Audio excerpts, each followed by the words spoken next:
جی بولیں۔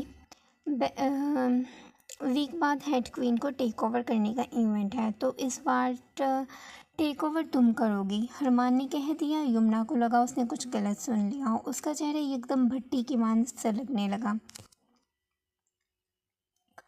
وہاٹ؟ دل چاہا تھا اس سے اونچی آواز میں چیخے۔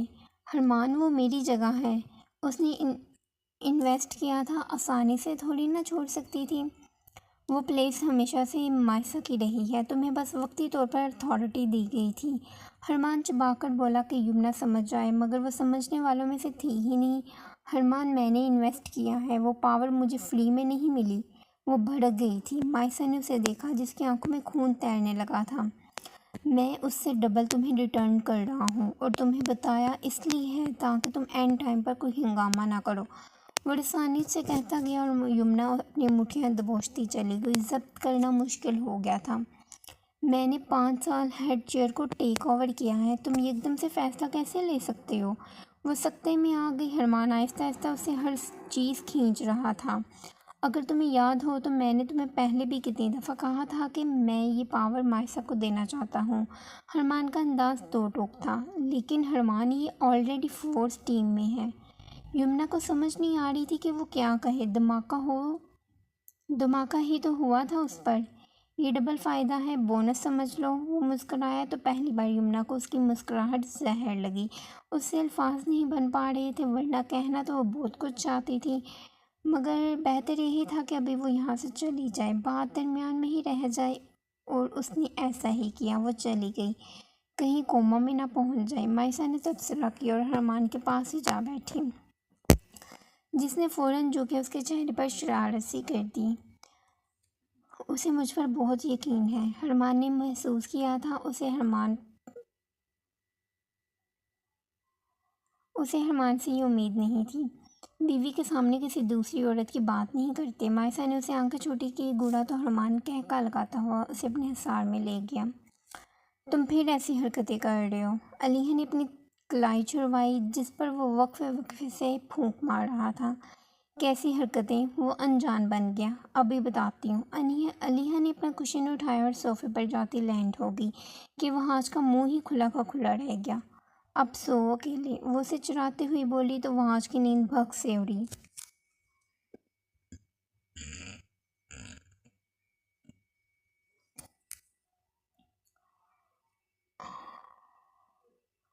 یہ ظلم تھا، اتنی رعایت تو اسے نہیں دے سکتا تھا۔ تم سے پہلے بھی میں اکیلا ہی سوتا تھا۔ وہاج نے منہ بسوڑ لیا۔ بے رخی برداشت کی جا سکتی تھی، مگر دوری کسی صورت نہیں۔ تو میرے بعد بھی آپ اکیلے ہی سوئیں گے؟ وہ کشن صحیح کرتی لیٹ گئی۔ یہ ناانصافی ہے، اس پر کیس ہو سکتا ہے۔ وہاج اٹھا اور اس کے سامنے جا کھڑا ہوا۔ علیحا نے کوئی جواب نہ دیا۔ ایک رات ہی تو ہوتی ہے سکون کے لیے، اس میں بھی تمہارا یہ سب کرنا ضروری ہوتا ہے کیا؟ وہ آگے بڑھا اور بنا علیحا کو سمجھنے کا موقع دیے بغیر اسے اپنے باہوں میں اٹھا لیا۔ پھر علیحا کو جیسے ہی سمجھ آئی وہ جسارت کر چکا ہے، اسی وقت اس نے اپنے دانت وہاج کے بازو میں گاڑ دیے، لیکن وہاج نے اسے بیڈ پر لا